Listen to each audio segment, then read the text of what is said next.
So I got some underwear for Evelyn, kind of like granny panties, and some tube socks. So you can imagine my wife is not pleased about me buying underwear for Evelyn, but here we are. So today it's cold as usual. We're gonna test and see how well these things work. So this is actually a oil sump cover, and these are intake tube socks. I got them from Wag Arrow, and we're gonna put them on, fly around a bit, and see if they hold on heat better.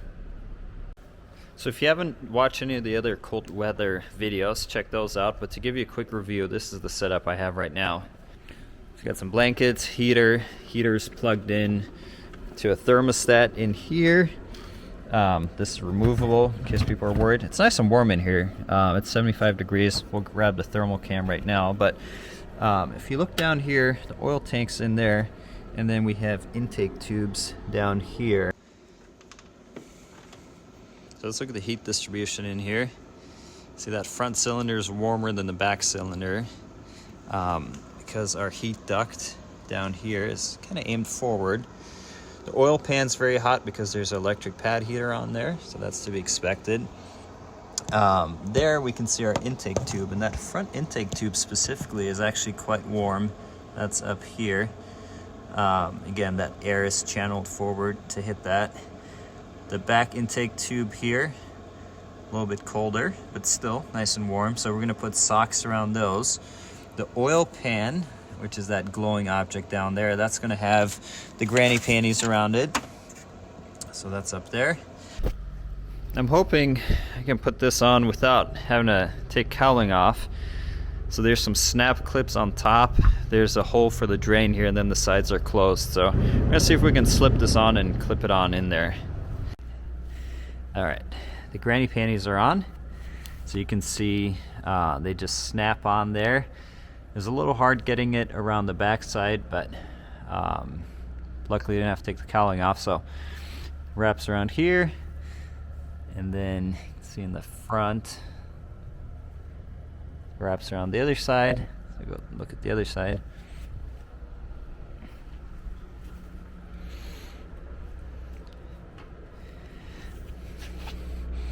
Nice hole for the oil filler neck to come out. So now that is in place, securely attached. Up next, intake tubes. All right, so the intake socks, a little bit harder to get on. This is the easy one back here. I got one clip on so far, trying to get the back one. This one is gonna be even harder. We may forego the intake sock part of this experiment today. All right, so we got one on. Kind of see it there. There's no way I'm getting that one without taking the intake off or taking the cowling off, and I just don't want to do that. So we'll do an experiment. We'll run it with that, and then we'll use the thermal camera and see if that one's actually warmer or not. But I'm most excited about the oil tank one. Hopefully that'll keep in-flight oil temperature a little bit higher. So let's get this button up, pre-flight the plane, and go for a flight. So I usually don't have a problem with oil temperature on startup because I preheat the oil, but in flight I generally don't get the oil as warm as I'd like to. Now the oil is going to have the proper viscosity because it's a cold rated oil, but it'd be nice to get the oil actually warm to evaporate out any moisture that may have accumulated in there. So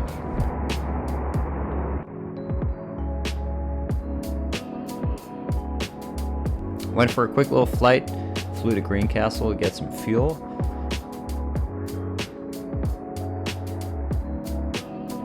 Here's the landing into Greencastle.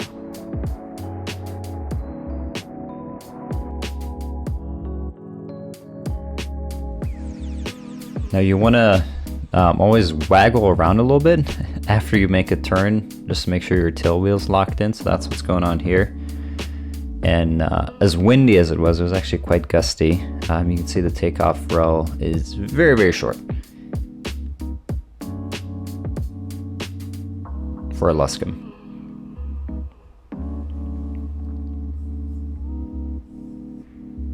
So the flight back to Marion was significantly faster. Hit about 150 miles an hour on the way back, and you can see the oil temperature is almost in the green.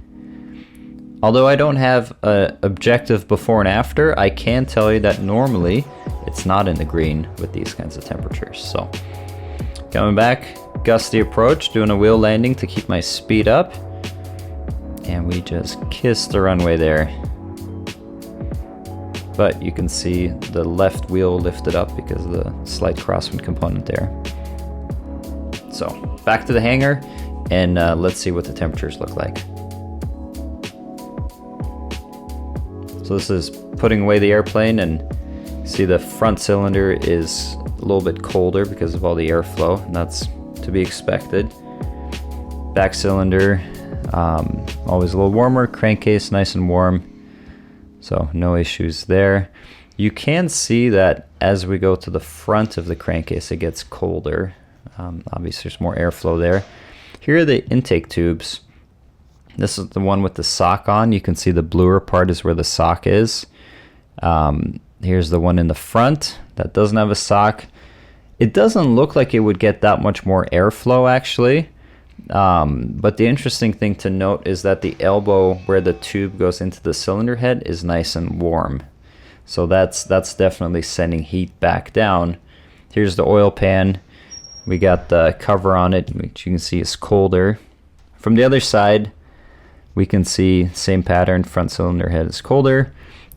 Here are the intake tubes. The front intake tube and the back intake tube don't have that big of a temperature difference. So again, in this case, I don't think airflow is really cooling those down. We just have heat getting into them from that elbow, which you can see on the top left. But there's a silicone coupling so that heat isn't conducting itself into the middle section of the tube. Based on this data, I'm not super worried about putting socks in the intake tubes at this point. I'm really happier with how the oil temperature is staying up. So you can see the oil tank here in the middle. You can see the wrap around it.